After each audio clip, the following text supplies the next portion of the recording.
வாங்க இன்றைக்கி எங்கள் வீட்டில் என்ன சாப்பாடுன்னு பார்க்கலாம். நான் கார குழம்பு தாங்க வச்சுருக்கிறேன். அதுக்கு சின்ன வெங்காயமும் ஒரு தக்காளி எடுத்து நல்லா அரைச்சி வச்சுருக்கிறேன். சின்ன வெங்காயம் எடுத்து கட் பண்ணி கொஞ்சம் வச்சுருக்கிறேன்.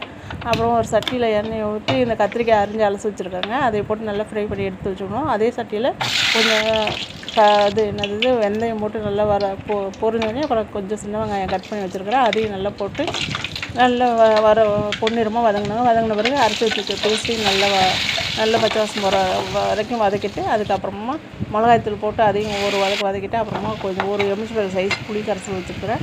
அதையும் நல்லா ஊற்றி கொதி வந்தோடனே அந்த கத்திரிக்காய் அதில் போட்டு நல்லா எண்ணெய் பிரிஞ்சோடனே இறக்கி வச்சிட வேண்டியதான். இப்போ கீரையை வதக்க போகிறேன். கீரைக்கு எண்ணெய் ஊற்றி கடுகு, வெங்காயம், கடலைப்பருப்பு, மிளகா, உப்பு இதெல்லாம் போட்டு நல்லா வறுத்துட்டு கீரை அலசி வச்சுருக்கிறேன். அதையும் எடுத்து போட்டு நல்லா வதங்கின பிறகு தேங்காய் கொத்தூர்வலும் கொஞ்சம் போட்டு இறக்கிட வேண்டியதான். இப்போ பாருங்கள் சாப்பாடு ரெடி ஆகிடுச்சு. சோறு, காரக்குழம்பு, தயிர், கீரை, அப்பளம், இந்த வத்தலுங்க.